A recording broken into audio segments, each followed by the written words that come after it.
entirely inside our own heads. Which is a pretty wild question when you first think about it. Right. I mean, are you actually hearing? Welcome, everyone, to today's deep dive. Our mission today is to explore this really fascinating set of notes we received, titled The Art of Pure Listening Beyond Mental Labels. It's a great topic, honestly. Yeah, it really is. We're going to explore this profound premise today.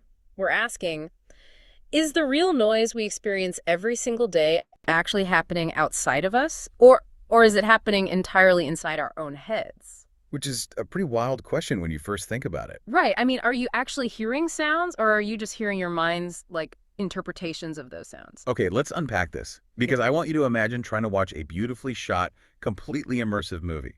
Sounds nice. Yeah, but imagine there's a permanently turned on, highly intrusive closed captioning system just running across the screen. Ugh, that would ruin it. Completely. And instead of just letting you watch the film, this system is constantly aggressively flashing literal mundane text over every single frame of reality. Like just stating exactly what's on screen.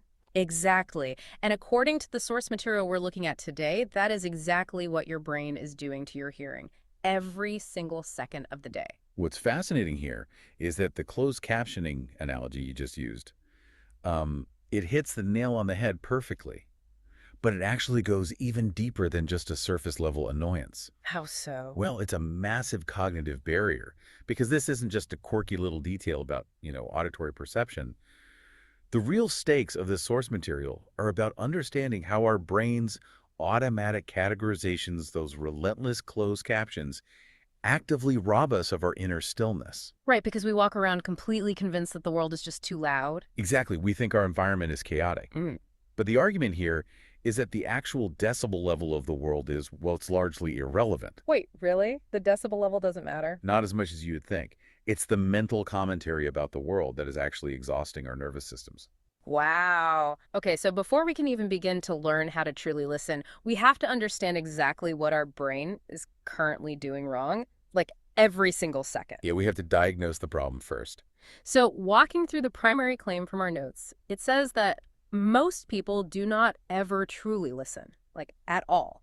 They instantly interpret. It's a fraction of a millisecond process. Right. You hear a sound and your brain just slaps a label on it. It says bird or traffic, fan, conversation, wind. Like a manic filing clerk just stamping everything. Exactly. Or it decides something is a disturbance or it's pleasant or irritating. It's just constant interpretation.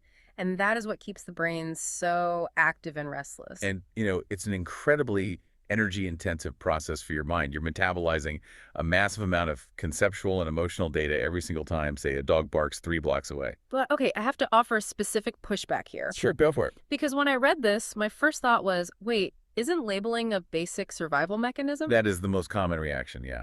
Because, I mean, if I hear a loud rushing sound behind me, I absolutely need my brain to instantly label that as car, right? So I don't step into traffic and get hit. Right. So how do we stop labeling everything without, just ignoring reality or putting ourselves in actual danger? This raises an important question, Yeah. and it's usually the first major hurdle people hit. But it's crucial to understand that the source isn't advocating for, like, permanent oblivious ignorance. So I shouldn't just wander into a street totally spaced out. No, definitely do not do that. Yeah. The author is introducing a targeted practice. It's an exercise to reduce your baseline mental reactivity. Okay, so it's more like a gym workout for your focus. Exactly. The goal is to train the mind to observe without immediately controlling or reacting. Yeah. You practice this in a safe space so that eventually you aren't drained by the mere sound of distant highway traffic when you're sitting safely on your couch. Ah, I see. So since this restless interpreting mind is our default state, how do we actively practice stepping out of it? Well, the source gives us very specific steps. Right. So let's move into the mechanics of this pure listening. The notes say to start with preparation. You have to consciously choose a place where sounds naturally exist. Yeah, a park, a balcony, or even just a room with open windows. Somewhere near nature or a roadside. You just sit or stand comfortably, keep your body relaxed, maybe close your eyes, and then it says to take 3 slow breaths. Which might sound cliche, but there's actual science behind that step. Yeah. Why the 3 breaths? What's the mechanic there? Well, when you consciously slow your breathing, especially the exhales, you are physically stimulating the vagus nerve. Oh, wow. Yeah, and that sends a literal chemical signal to shift your nervous system out of the analytical fight or flight mode and into the rest and digest observing mode. So you're basically forcing your brain to prep for non-analysis. Exactly. Okay, so once you're prepped, step one is to begin pure listening. And the instruction is do not search for sounds. No hunting. Right? You just allow them to arrive naturally. You notice distinct sounds, nearby sounds, soft ones, continuous ones, and changing sounds.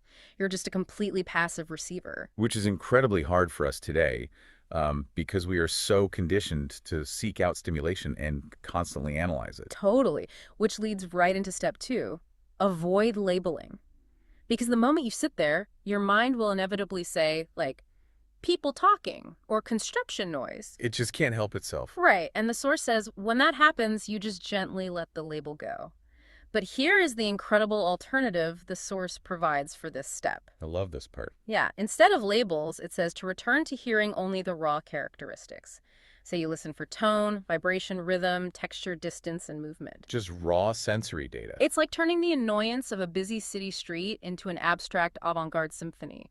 You're experiencing sound as raw sensation. And from a neurological standpoint, experiencing sound as raw sensation achieves exactly what the practice promises. How so? Like what's happening in the brain? Well, it actively calms overthinking because you can't heavily engage your brain's sensory processing centers, focusing on texture and pitch while simultaneously running your narrative network. Oh, because of a bottleneck in the brain. Exactly. It forces a shift that increases mindfulness and improves concentration, entirely free from judgment or analysis. Okay, so transforming a construction site into an abstract symphony sounds beautiful in theory. But in practice, Right. In practice, the brain is really stubborn. So what happens when our minds inevitably rebel against this exercise? they absolutely will. Yeah, which brings us to step three. Notice the mind's habits. The source acknowledges that the brain will quickly want to identify, judge, compare, or react to the sound. It wants its closed captions back. Exactly. But the absolute rule here is to realize this is completely natural. Do not stop your thoughts forcefully. Just return softly to direct listening again and again. And here's where it gets really interesting to me. Yeah. Yeah, because I think when most people hear about mental exercises like this, they imagine having to wrestle their brain into submission. Like they have to force it to be quiet. Right. But the instruction is specifically not to use force. And that's vital. Forcefully suppressing a thought requires engaging the exact same analytical part of the brain you're trying to quiet. So fighting it just makes more noise. Exactly. The true mechanism of change here is gentleness. The gentleness of returning to the sound over and over is where the actual training of inner stillness happens. That makes a lot of sense. Which leads to step four, expanding awareness. This is where things really open up. Yeah, the notes say that once the labels start to drop, you begin to notice the silence between the sounds. You notice the layers of sound and the things you normally just ignore. Like the hum of the fridge or the wind. Right, and you realize how sound naturally rises and fades. And there's real philosophical depth to step four. What do you mean? Well, by noticing that no sound stays forever, that it arises, peaks, and vanishes, you learn a much broader truth. Like sounds, your thoughts and emotions also pass. Everything is temporary. Everything passes. If you don't feed an anxious thought with a narrative, it will fade, just like the sound of a passing car. Wow. Okay, so we've walked through the mechanics of how to listen without labeling. We have the steps down. Right. But let's ask the big question, the so what? Why does this specific subtle shift in awareness matter so deeply for the listener's everyday life? It's a fair question. Yeah, so looking at the deeper insight section of our notes, there is this profound claim. Most suffering is not created only by our experience. It is actively intensified by our constant interpretation. Mind creates the suffering by labeling things. Exactly. It labels a sound as good, bad, threat, boring, annoying, useful, or meaningless. And the ultimate goal of this practice is to create a small but powerful gap between the experience itself and the mental reaction to it. So what does this all mean for you listening right now? Yeah, so what does this all mean? Let's look at the reflection questions from the source as a direct challenge to you. Think about your own daily life. Which sounds do you normally ignore? Right. And which ones drive you crazy? Does your mind resist this idea of non-labeling? Like, does it feel impossible? It often does at first. And what happens when you actually stop interpreting? If you drop the labels, do you feel calmer or restless? Do you feel emotional or just incredibly present? These are great questions to sit with. And if we connect this to the bigger picture, the final reflection of the text, it all snaps into focus. What's the bigger picture? Well, we always complain that the world is too noisy. But the world isn't just noisy because of sound.